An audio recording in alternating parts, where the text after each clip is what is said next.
بسم اللہ الرحمن الرحیم۔ السلام علیکم ناظرین، آج کے اس ویڈیو میں ہم جاننے کی کوشش کریں گے کہ توبہ اور استغفار میں کیا فرق ہے۔ اس لیے ویڈیو کو مکمل دیکھیں تاکہ پوری بات سمجھ میں آ سکے۔ مولانا شبیر عالم ندوی لکھتے ہیں کہ انسان چونکہ گناہوں کا پتلا ہے اور ان گناہوں کی آلودگیوں کو دور کر کے اللہ رب العزت کی اطاعت و فرمانبرداری کی طرف متوجہ ہونے کو توبہ اور استغفار کہتے ہیں۔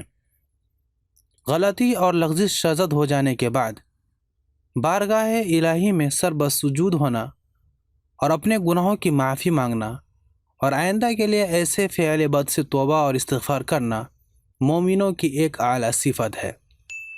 تو آئیے بات کو طول نہ دیتے ہوئے توبہ اور استغفار کے فرق کو سمجھنے سے قبل گناہوں کی تقسیم کو سمجھتے ہیں۔ گناہ دو طرح کے ہوتے ہیں، ایک گناہ صغیرہ، دوسرا گناہ کبیرہ۔ صغیرہ گناہ جو چلتے پھرتے اچانک یا غفلت میں سرزد ہو جائے، جس پر قرآن اور حدیث میں کوئی قابل مواخذہ یا لعنت یا وعید نہ آئی ہو۔ قرآن کریم کی آیت ہے بسم اللہ الرحمن الرحیم وَأَقِيمِ الصَّلَاةَ طَرْفَيِ النَّهَارِ وَزُلَفًا مِّنَ اللَّيْلِ إِنَّ الْحَسَنَاتِ يُذْهِبْنَ السَّيِّئَاتِ ذَلِكَ ذِكْرَىٰ لِلذَّاكِرِينَ۔ اس آیت میں سیئات سے مراد وہی صغیرہ گناہ ہیں، اور سورہ نساء کی آیت ہے بسم اللہ الرحمن الرحیم ان تجتنبوا کبائر ما تنہون عنہ نکفر عنکم سیئاتکم۔ اس میں بھی سیئات سے مراد وہی صغیرہ گناہ مراد ہیں جو نیک اعمال کے بدولت یا برکت سے معاف ہو جاتے ہیں۔ اس صغیرہ گناہ سے بھی بچنا چاہیے، ورنہ یہ انسان کو کبیرہ گناہ سے جا ملاتا ہے۔ بعض علماء فرماتے ہیں کہ صغیرہ گناہ کے بار بار کرنے سے وہ بھی گناہ کبیرہ کے درجے میں ہو جاتا ہے۔ اب آئیے جانتے ہیں گناہ کبیرہ کیا ہے۔ گناہ کبیرہ وہ گناہ ہے جس پر کوئی حد مقرر کی گئی ہو، یا اس پر عذاب، لعنت یا سزا کی وعید قرآن مجید یا حدیث میں آئی ہو۔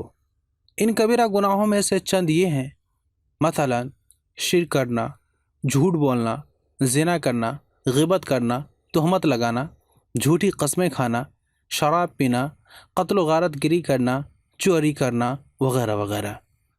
ان کبیرہ گناہوں کے معاف ہونے کے لیے توبہ شرط ہے، بغیر توبہ کے کبیرہ گناہ معاف نہیں ہوتے اور آخرت میں حسب گناہ مواخذہ سے دوچار ہونا پڑے گا۔ اب آئیے جانتے ہیں کہ توبہ کیا ہے۔ توبہ کے لفظی معنی لوٹنے اور رجوع کرنے کے ہیں، اور شرعی اصطلاح ہمیں کسی گناہ سے باز آنے کو توبہ کہتے ہیں۔ اور توبہ کے معتبر ہونے کے لیے 3 شرطیں ہیں۔ نمبر 1 یہ کہ جن گناہوں میں مبتلا ہے اس کو فوراً چھوڑ دے۔ نمبر 2 ماضی میں جس گناہ کا ارتکاب کیا ہو اس پر شرمندہ ہو۔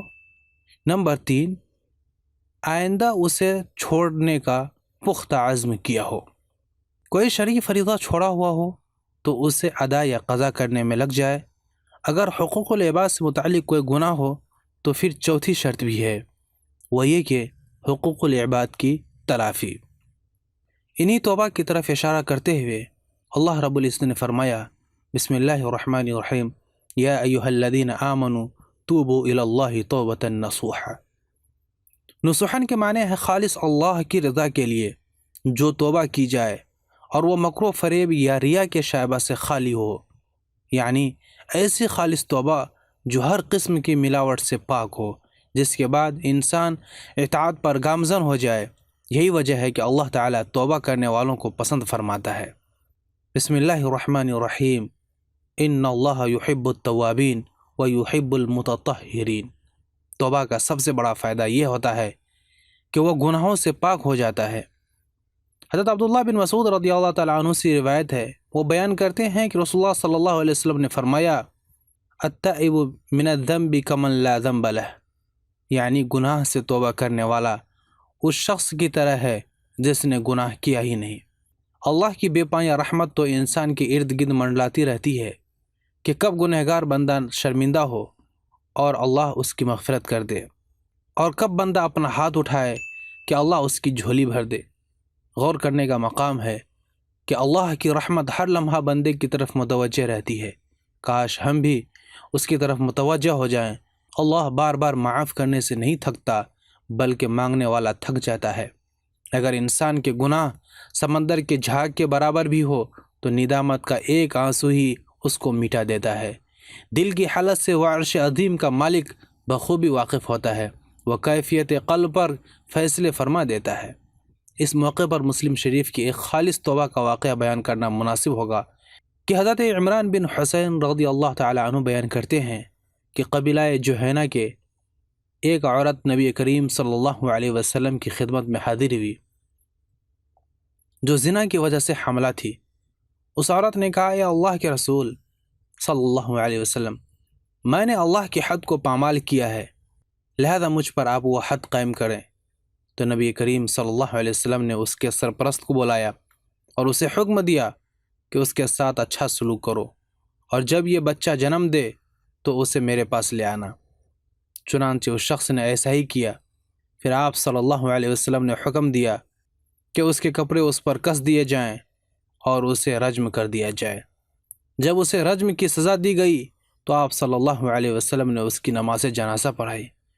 تب حضرت عمر رضی اللہ تعالیٰ عنہ نے کہا، اے اللہ کے نبی، آپ نے اس کی نماز جنازہ پڑھائی حالانکہ اس نے بدکاری کا ارتکاب کیا تھا۔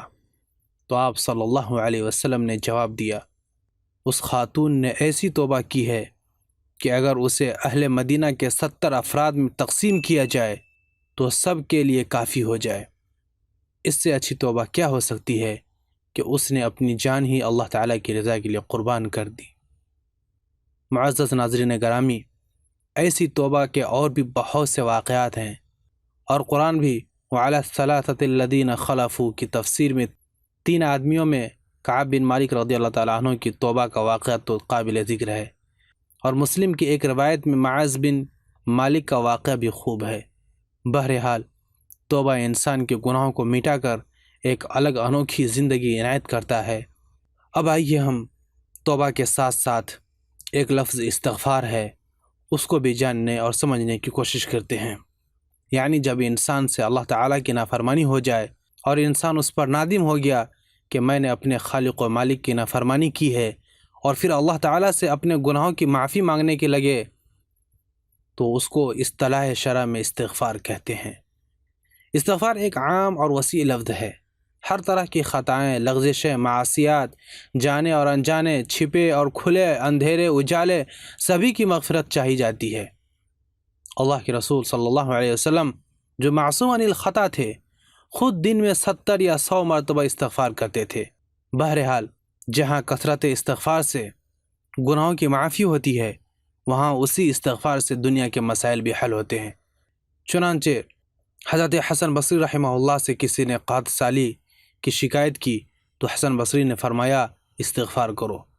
دوسرے نے تنگ دستی کی شکایت کی تو اس کو بھی فرمایا کہ استغفار کرو۔ تیسرے نے اولاد سے محرومی کی شکایت کی تو اس کو بھی فرمایا کہ استغفار کرو۔ چوتھے نے زمین کی پیداوار کی کمی کی شکایت کی تو اس کو بھی فرمایا کہ استغفار کرو۔ تو حسن بصری سے کہا گیا کہ آپ نے ہر شکایت کا ایک ہی علاج تجویز فرمایا؟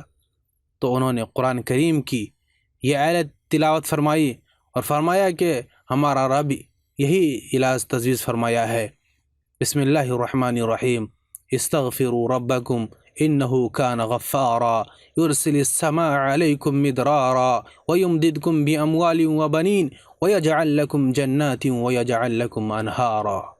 بہرکیف توبہ اور استغفار کا فرق ہے کہ توبہ بذات خود انسان صرف اپنے گناہوں سے باز رہنے اور اللہ کی تابعداری کے لیے کرتا ہے، اور استغفار اپنے لیے اور پوری انسانیت کے لیے، اپنے آباء و اجداد کے لیے ہوتی ہے، اور کرنی بھی چاہیے۔ قرآن پاک میں تقریباً 30 مقامات پر انبیاء کرام کے استغفار کا ذکر ملتا ہے، جن میں خود حضور صلی اللہ علیہ وسلم اور حضرت ابراہیم علیہ السلام کا استغفار قابل ذکر ہے۔